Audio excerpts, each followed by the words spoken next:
Answer writing की जब बात करते हैं तो देखिए इसमें 3 मार्कर, 5 मार्कर और 11 मार्कर का जो पैटर्न है जो इस बार से लागू होगा। पिछली बार 3 मार्कर तो थे ही सही, 5 की जगह 6 मार्कर था और 11 की जगह 15 मार्कर था, हालांकि वर्ड लिमिट भी कम हुई। अब मैं बात कर रहा हूँ कि इसको लिखते कैसे। देखिए 14 में मैंने जो गलती करी उसके बाद जो रिसर्च होता है, बहुत बार ऐसा होता है कि जब आप खुद के सामने परेशानी आती है ना, तो दूसरों को ज्ञान देने के बजाय आप उसको ज़्यादा एब्जॉर्व करते हैं। तो मेरे साथ 14 में ये प्रॉब्लम हुई कि जब पेपर मैंने देखा, जब मेंस के लिए लिखा मैंने पेपर, तो 90% पेपर ऐसा था जो मेरे से बन रहा था, लेकिन मैं उसको लिख नहीं पाया। अब देखिए ऐसा नहीं कि मेरे को याद नहीं था, मेरे को याद था, लेकिन मैं लिख क्यों नहीं पाया। अब स्पीड का एक प्रॉब्लम हो सकता था, लेकिन 2020 से जो सिलेबस चेंज हुआ है उसमें वर्ड की लिमिट कुछ कम कर दी, तो टाइम वाला इशू अब बहुत ज़्यादा रोल प्ले नहीं करेगा। अब वही स्टूडेंट को दिक्कत का सामना करना पड़ेगा जो बहुत ही ज़्यादा स्लो लिख रहे हैं। हालांकि ये सभी को पता रहता है कि टाइम काफ़ी लिमिटेड रहता है मेंस के पेपर में, तो सभी लोग अपनी प्रैक्टिस कर लेते हैं।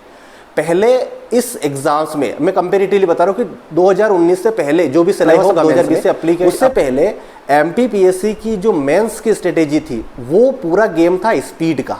नॉलेज सेकेंडरी था, आपके पास कितने यूनिक पॉइंट है ये ज़्यादा मैटर नहीं रखता था, मैटर रखता था कि आप कितनी स्पीड से सारे पॉइंट को कंसाइज कर रहे हो। लेकिन अब क्या है कि आपके पास पर्याप्त समय, सभी स्टूडेंट के पास पर्याप्त समय है, वर्ड लिमिट कम हो गई है। तो क्या है कि इसके अंदर आपको कुछ इनोवेटिव और कुछ अच्छे डायग्राम जहाँ पे नीड लग रही है वैसे कुछ आंसर लिखना पड़ेंगे। मतलब कि आपको पेपर पूरा करने के साथ साथ पेपर कुछ अच्छा हो, दोनों आपको, मतलब क्वांटिटी और क्वालिटी दोनों को मैटर रखना पड़ेगा। पहले क्वालिटी का इतना मैटर नहीं था, क्योंकि 2014 का जब मेंस मैंने लिखा तो मैंने क्वालिटी के ऊपर ध्यान दिया। गड़बड़ क्या हुई कि मेरा पेपर छूट गया उसमें बहुत सारा। लोगों से जब पूछा कि आप लोगों ने मेरे से मतलब जब बातचीत चलते पता चल ही जाता है कि किसने कितने दिन की स्ट्रेटेजी थी, कितने दिन की प्रिपरेशन थी। तो जब उन्होंने बताया कि यार हम पेपर पूरा करके आए, जिनसे पूछे जो मेंस एक इंटरव्यू दे रहे थे कि पेपर पूरा करो, उसके बाद जहां लग रहा है आपको अंडरलाइन करना वाला पहले पेपर पूरा कर लो। बहुत आप जब अगर मेंस वाले स्टूडेंट इस एग्जाम मतलब इस वीडियो को देख रहे होंगे तो उनको ज़रूर आभास होगा कि पेपर में जब 15 मार्कर क्वेश्चन कर रहे होते हैं ना, उसी टाइम पर पेपर आपसे ले लिया जाता है। मतलब आप ज़्यादा से ज़्यादा एक क्वेश्चन पूरा कर पाओगे, दूसरे में होंगे, और बहुत ही कम स्टूडेंट होते हैं जो तीसरा, मतलब जो 15 मार्कर का तीसरा क्वेश्चन अटेम्प्ट, मतलब पूरा पेपर का जो लास्ट वाला है वो अटेम्प्ट कर रहे होंगे। ये स्ट्रेटेजी आगे पीछे हो सकती है कि कुछ लोग 15 नंबर वाले क्वेश्चन पहले करते हैं, लेकिन फिर भी बता रहा हूँ कि आपको पेपर पूरा होने से पहले ही टाइम कम पड़ जाता है। ठीक है, अब कैसे क्या है कि जो वो क्वेश्चन समय पूछा है कि भाई आंसर राइटिंग की टिप्स क्या है, कैसे मतलब अपन मैनेज करें। तो टाइम वाला इशू 2020 की नए सिलेबस में इतना ज़्यादा इंपॉर्टेंट रोल प्ले नहीं कर रहा है। अब इसमें कैसे आंसर लिखेंगे वो बात बता रहा हूँ। 3 मार्क के क्वेश्चन में आप उसकी न तो भूमिका बनाओ ना ही उसका उपसहार लिखो। कोई ज़्यादा स्टूडेंट नहीं करते ऐसे, लेकिन फिर भी बता रहा हूँ इसमें टू द पॉइंट अगर जहाँ पे आप आ रहा है आपका आंसर, तो टू द पॉइंट बात करिए आप इसके अंदर। अगर 3 मार्कर है, कोशिश ये करिए उसमें कि 3 पॉइंट आप लिख पाए। अब कुछ क्वेश्चन ऐसे होते हैं जैसे कि विशेषता बताइए, कमियां बताइए, या फिर उसकी खूबियां बताइए, प्रमुख प्रावधान बताइए, ऐसे कुछ होते हैं जिनको अपन गिन सकते हैं। जैसे गिन पा रहे हैं ना नंबर 1 नंबर 2, उनको बुलेट पॉइंट में 1 2 3 4 ऐसा आप लिखिए। वर्णन कीजिए, आलोचना कीजिए। अब इसको क्या पॉइंट में नहीं बता सकते आप, तो यहाँ पर आपको पैराग्राफ में लिखना पड़ेगा। तो 3 मार्कर में तो आपको बुलेट पॉइंट बना करके आप लिख सकते हैं। सीधा क्वेश्चन पूछ लिया कि मान के चलो कि किसी इस बुक के राइटर कौन है, तो अब देखिए सीधा सीधा अगर आंसर लिख देंगे 1 लाइन का कि इस बुक के राइटर, मान के चलिए कि कुछ भी उन्होंने पूछा कि जो अरस्तु की प्रमुख कृति का नाम बताइए, आपने उसका सीधा आंसर लिख दिया। अब किसी ने उसको ही आंसर वो का वही रहेगा, नया कुछ नहीं बताएगा। ठीक है, ये पर्टिकुलर किताब लिख दी, उसका राइटर तो एक ही होगा ना। कृतियां हो सकता है कि आप 2 या 3 लिख दो, वहां पे वेरी करता है नंबर का। लेकिन उल्टा क्वेश्चन पूछ लिया कि बुक्स दे दी, उसका राइटर पूछ रहा है, तो राइटर के नाम में अब देखिए नंबर कैसे है कि जैसे बताया कि आपको टू द पॉइंट लिखना है, लेकिन यहाँ पर फिर भी आपको उस आंसर के हिसाब से रेस्पेक्ट देना पड़ेगी। क्वेश्चन पूछा था, पूरा क्वेश्चन लिखिए कि ये किताब काफ़ी प्रसिद्ध है, इसके जो लेखक है या जो रचयिता है उनका नाम ये है। ठीक है, अगर आपको और कुछ लग रहा है कि भाई एक लाइन में सिमट गया, तो देखिए यहाँ पर अब 3 नंबर का सवाल है, 2.5 नंबर भी मिलेंगे स्टूडेंट को। 3 में से 3 मिल जाए इसमें भी कोई आश्चर्य नहीं है, लेकिन आप अगर इतना लिखेंगे ना तो जो भी चेक करने वाला रहेगा उसके पास पर्याप्त एक्सक्यूजेस रहेंगे, स्कोप रहेगा कि आपको मात्र 1 नंबर दे करके आगे क्वेश्चन में बढ़ जाए। तो आप अपनी कमी मत छोड़िए, आप उसको पूरा जितना आपको बन रहा है कि भाई पहले पॉइंट में उसका इंपॉर्टेंट चीज़ें लिख दी जो कि आंसर की क्वेश्चन की नीड थी कि इस किताब के लेखक ये हैं और उसके बारे में आप उस कुछ इंपॉर्टेंट पॉइंट एक और याद आ रहा है जो कि रिलेवेंट है, अगर याद आ रहा है तो पुटअप कर दीजिए, अदरवाइज सोचने मत बैठ जाइए। वैसे याद आ ही जाता है कि जब आप प्रीलिम क्वालिफाई करके मेंस में जाते हैं ना, तो इतना दिमाग सारे स्टूडेंट का चलने लगता है। अब आ जाते हैं अपन 5 नंबर के क्वेश्चन में। मैंने जैसे बताई कि कुछ क्वेश्चन इस प्रकार से है कि आलोचना, विवेचना, व्याख्या, ऐसे कुछ क्वेश्चंस आएंगे। या आलोचनात्मक वर्णन कीजिए, या वर्णन कीजिए, या प्रमुख सुझाव बताइए। तो ऐसे क्वेश्चंस में आप पैराग्राफ बनाइए आप, ठीक है। और पैराग्राफ भी छोटे छोटे बनाइए। अगर बड़े बड़े पैराग्राफ बनाएंगे तो बोर हो जाएंगे, मतलब चेक करने वाला बोर हो जाता है। देखिए ये अनुभव कैसे मिला कि मेरा पढ़ाने का शौक है, मैं स्टूडेंट को जब भी आंसर राइटिंग करने के लिए उनसे पेपर मंगवाता हूँ, मतलब वो अपने मेरे आंसर क्वेश्चंस के आंसर राइटिंग करके देते हैं। अगर वो बड़े बड़े पैराग्राफ लिखते हैं ना, तो मेरे को देख कर इरिटेशन आ जाता है, ठीक है। मुश्किल से कॉपियाँ रहती है, 50-55 कॉपियाँ टोटली रहती है, और वो भी एक पेज की। जब मेरे को उन कॉपियाँ देख करके इरिटेशन आने लगता है, तो आप समझिए कि जो कॉपियाँ चेक कर रहे हैं मेंस की, वो भी ह्यूमन बॉडी ही है, ह्यूमन बीइंग ही है। ऐसा नहीं कि कोई एलियन है या रोबोट है कि उनको कोई थकावट महसूस नहीं होगी, इरिटेशन नहीं आएगा। इसी प्रकार से आप, अब किसी स्टूडेंट ने मेरे को बहुत ही आसान बना दिया कि जो मैं चाह रहा था वो पॉइंट मेरे को पहली नज़र में ही देखने में बन रहे, छोटे छोटे पॉइंट है, तो मेरा चेक करना आसान हो जाएगा, ठीक है। तो मेरे को क्या होगा, बहुत ईजीनेस होगा, मेरे को अच्छे नंबर देने का मन करेगा। तो इसी प्रकार से आप भी जब आंसर राइटिंग करें तो अपने आंसर को इतना इजी बना दीजिए, समझने में चेक करने वाले को कोई प्रॉब्लम ना हो। मतलब वो जो मेन पॉइंट है आपने लिखे अपने आंसर में, लेकिन ढूंढना पड़ रहे हैं, तो एक नया चैलेंज बन जाएगा। अब आप तो ठीक है कि जब आप अपना आंसर है आप बता दो यहाँ लिखा, लेकिन जब चेक कर रहे हैं और एक दिन में बहुत सारी कॉपियाँ रहती है, कॉपियाँ का वजन भी आप देखते हो, तो भाई थकावट आ जाती है। सवेरे का माइंड अलग रहता है, जब दोपहर में वो खाना खाने के बाद कॉपियाँ चेक कर रहे हैं, थोड़ा सा मूड अलग रहता है, ठीक है। तो आप अपना काम जितना आसान बना रहे हैं, पेपर मतलब जो आंसर बुक आपकी चेक कर रहा है, तो उतना ही ज़्यादा आपके लिए फ़ायदेमंद है। तो क्या है, छोटे छोटे पॉइंट आप बनाइए, कॉम्प्लिकेशन मत कीजिए।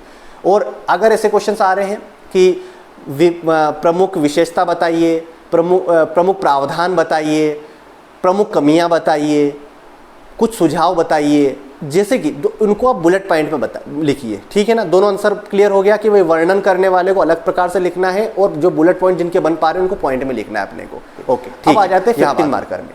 अब 15 क्या, आप तो 11 मार्कर है, तो 11 मार्कर वाले क्वेश्चंस में कभी भी आप पॉइंट के साथ रिस्क मत लीजिए, क्योंकि आपको यहाँ पर 2 पेज में लिखना पड़ेगा। पहले 3 पेज का था, 300 मार्कर थे, एटलीस्ट अब दो तो क्या है, सभी लिखेंगे तो आपको 2.5 तक जाना रहता है। देखो उसमें स्पेस अब उसी में है, लेकिन फिर भी इतनी स्पेस रहती है कि आप अगर मान के चलो 200 वर्ड तक ही सीमित कर रहे हैं, 190 तक ही सीमित कर रहे हैं, तो कम दिखेगा। तो कम से कम आप 225 तक उसको एक्सटेंड मतलब करिए कि 200 वर्ड का पूछा है, 225 तक आप समाप्त करने का प्रयास कीजिए। तो अब इसमें क्या है कि अगर पॉइंट लिखेंगे तो इतने पॉइंट नहीं मिलेंगे, ठीक है। पॉइंट लिखेंगे तो सामने को, जैसे कि आपने 8 पॉइंट लिख दिए, अब मान के चलो क्या जरूरी कि 1 नंबर देगा 1 पॉइंट पे, तो 11 नंबर में से आपको 8 नंबर मिल जाए, हो सकता है आधे आधे के हिसाब से मार्किंग करिए। तो आप पॉइंट के साथ रिस्क मत लीजिए। देखो क्वेश्चंस का नेचर ही ऐसे ही रहेगा कि उसमें पॉइंट आप नहीं डाल पाओगे। आप किसी सब हेडिंग बना के पॉइंट डाल सकते हो। अब वहाँ पर क्या है, आप छोटे छोटे पैराग्राफ बनाइए, अलग अलग जितने भी आपके मन में पॉइंट आ रहे हैं ना, डेफिनेटली उस आंसर लिखते समय पॉइंट बनेंगे आंसर, उन्हीं पॉइंट को आप पैराग्राफ बना दीजिए। छोटे छोटे पैराग्राफ बना दीजिए, कोई दिक्कत नहीं है, लेकिन पॉइंट को सामने गिनाइए मत कि 1 2 3 4, क्योंकि मान के चलो कि 11 पॉइंट आपने लिख दिए और उन्होंने 1 पॉइंट को आधा नंबर के हिसाब से काउंट किया, तो आपके 5.5 नंबर रह गए, ठीक है ना। तो आप इसको पैराग्राफ बनाइए, ठीक है। ये बात तो तीनों की चीज़ें होगी। अब कुछ क्वेश्चंस ऐसे हैं जो स्पेशली ये ट्रिक मैंने अपनाई और मेरे को फ़ायदा मिला, अच्छे नंबर मिले मेरे को जब मैंने कॉपी RTI से देखी इसके अंदर। तो अब मैंने जब कॉपियाँ देखी तो कुछ आंसर मैंने नॉर्मल लिखे और कुछ आंसर मैंने जो ट्रिक क्या है, बस ऐसा था कि किसी ने बता दिया तो मैंने टूटा फूटा अप्लाई कर दिया। उसके बाद मैं आपको सलाह दूंगा कि उसको अप्लाई करिए, फ़ायदा होगा उसमें। वो है क्वेश्चन अंतर बताइए, तुलना कीजिए। अब ये क्वेश्चन देखो 3 नंबर में तो मुश्किलें आएंगे, ये क्वेश्चन आ सकते हैं 5 नंबर में और 11 नंबर में। अब कैसे है कि प्रमुख अंतर बताइए, डिफरेंस बिटवीन की बात करेंगे, कंपेरेटिवली स्टडी की बात करेंगे। तो अब क्या होता है कि सीधी से, अब मैंने एग्जाम्पल के लिए ले लिया प्रोकैरियोटिक और यूकैरियोटिक कोशिका में अंतर बताइए, या लोकसभा या राज्यसभा में अंतर बताइए। देखिए अब वही बात है कि प्रीलिम क्वालिफाई करके गए तो मेंस में सभी स्टूडेंट को इसका आंसर पता होता है, लेकिन क्या होता है कि 11 नंबर में अगर पूछा तो किसी को 4 नंबर मिलेंगे, किसी को 8.5 9 नंबर तक मिलेंगे। इसके अंदर पॉइंट किसी के पास यूनिक नहीं है, वही पॉइंट है, लिखेंगे कैसे। अब देखिए तो जो मैंने अपनाया था उसमें क्या करेंगे, अब नॉर्मली स्टूडेंट क्या करेंगे, भाई बीच में एक लाइन खींची, इधर मान चलो लोकसभा राज्यसभा की बात कर रहा हूँ मैं, तो इधर लोकसभा लिख देंगे, इधर राज्यसभा लिख देंगे और उसके अंदर पॉइंट लिख देंगे। अब पूरी गेम होगा कि कौन ज़्यादा पॉइंट लिख रहा है, ठीक है। अब ज़्यादा पॉइंट लिखने से ज़्यादा रोल नहीं है इसके अंदर, क्योंकि आप तो लिख दोगे, जो पॉइंट है लगभग सभी को पता रहते हैं। अब बात कर रहे हैं इसके अंदर कि स्ट्रेटेजी क्या, स्ट्रेटेजी ये है कि आप 3 मतलब पार्ट बनाइए। पहले आप 2 बना रहे हैं तो लोकसभा राज्यसभा, अब आप क्या करेंगे 2 डंडे खींचे तो 3 पार्ट हो जाएंगे, 1 2 3, एक में लोकसभा एक में राज्यसभा। पहला वाला पॉइंट है उसमें आप लिखोगे बेस ऑफ द डिफरेंस, यानी कि अंतर का आधार, ठीक है। देखिए हाँ, मतलब माइंड आइडिया आ गया ना कि भाई आंसर वही अंतर के आधार में आप लिखेंगे। जैसे कि दर्जे के आधार पर, तो इसको उच्च सदन बोला जाता है, मतलब राज्यसभा को, लोकसभा को निम्न सदन बोला जाता है। सदस्य संख्या के आधार पर, सदस्यों के कार्यकाल के आधार पर, निर्वाचन के आधार पर, उत्तरदायित्व के आधार पर, जो जो पॉइंट आपके थे वो सारा आपने बना लिए। सेम मतलब देखो, अब भी है ना, जो भी वीडियो ये देख रहे हैं MPPSC के मेंस वाले स्टूडेंट या दूसरी एग्जाम जिनमें आंसर राइटिंग होता है, उन सबको पर्याप्त आइडिया मिल गया है, ठीक है ना, कि उनको इतना आइडिया लग गया कि आप आंसर कैसे लेंगे। चाहे कोई सा आंसर वाले प्रोकैरियोटिक यूकैरियोटिक की बात करूँ, प्लांट सेल एनिमल सेल की बात करूँ, देखिए क्वेश्चन बड़े ईजी आ रहे हैं, ठीक है। और यहीं से दिक्कत हो जाती है कि भाई सभी को आता है, लेकिन अब आर्ट ऑफ आंसर राइटिंग जो है ना, आंसर राइटिंग की आर्ट या उत्तर लेखन की कला, वो यहाँ पे गेम करती है कि जब इतना इजी क्वेश्चन पूछ लो, ये पूछते ही हैं इतना। अब कठिन क्वेश्चन में क्या होता है कि किसी को नहीं आ रहा है, क्या चेक करेंगे, ठीक है ना। तो अब इजी क्वेश्चंस आते हैं और इजी क्वेश्चंस में अपने को आंसर राइटिंग की जो आर्ट होती है वो अप्लाई करना रहता है। बहुत सारे जो कुछ फ्रेंड्स को मैंने देखा है जिनको अभी मैं आंसर राइटिंग चेक करता हूँ, तो वो ये मानते हैं कि अच्छी हैंड राइटिंग अच्छी आंसर राइटिंग कहलाती है। वो दोनों में अंतर है यार, उसको सुलेखन बोलते हैं, अच्छी हैंड राइटिंग। सुलेखन के MPPSC के पूरे नोटिफिकेशन में कहीं नहीं लिखा गया आपकी राइटिंग अच्छी होना चाहिए, बस वो रीडेबल होना चाहिए, पढ़ते हैं तो समझ में आना चाहिए। तो जैसे कि अब मैंने आपको आंसर के बारे में सारा बता देगा, आंसर 3 मार्कर कैसे लिखना है, 6 मार्कर कैसे लिखना है, 11 मार्कर कैसे लिखना है और डिफरेंस वाले क्वेश्चन को कैसे डील करना है। अब ऐसे की आप बात कर रहे हैं तो ऐसे को भी देखिए, ऐसे में कभी भी आप पॉइंट मत बनाइए, ठीक है। पॉइंट बनाएंगे तो फंस जाएंगे, कितने पॉइंट बनाएंगे वो अलग बात है, आप 10th 11th 12th में जो ऐसे लिखते थे। लेकिन अब यहाँ पर क्या करेंगे, ऐसे में कुछ की बात करें, जैसे कि वो हेडिंग डालते, प्रस्तावना, जो भी अलग अलग हेडिंग, आखिरी में उपसंहार, ये डालना चाहिए कि नहीं चाहिए। मेरा पर्सनल सजेशन ये रहेगा कि इससे कोई फ़र्क नहीं पड़ता है, ठीक है। आप डाल रहे हैं या नहीं डाल रहे से कोई फ़र्क नहीं पड़ता है, बस अंतर हर पैराग्राफ में दिखना चाहिए कि आप यहाँ से नई बात शुरू कर रहे हैं। फिर बात वही है कि पैराग्राफ छोटे छोटे बनाइए, बहुत ज़्यादा पैराग्राफ बनाइए, कोई प्रॉब्लम नहीं। हाँ, रही बात उपसंहार की, यहाँ मैं आपको ज़रूर बता रहा हूँ कि देखिए सिविल सर्वेंट बनने वाले हैं, बहुत सारी समस्याएँ हैं। तो पब्लिक और सिविल सर्वेंट में डिफरेंस क्या रहता है कि भाई पब्लिक के सामने प्रॉब्लम है, सिविल सर्वेंट के सामने वो भी उसी प्रॉब्लम को फेस कर रहा है, लेकिन उसके पास उसको सोल्यूशन करने का नज़रिया है।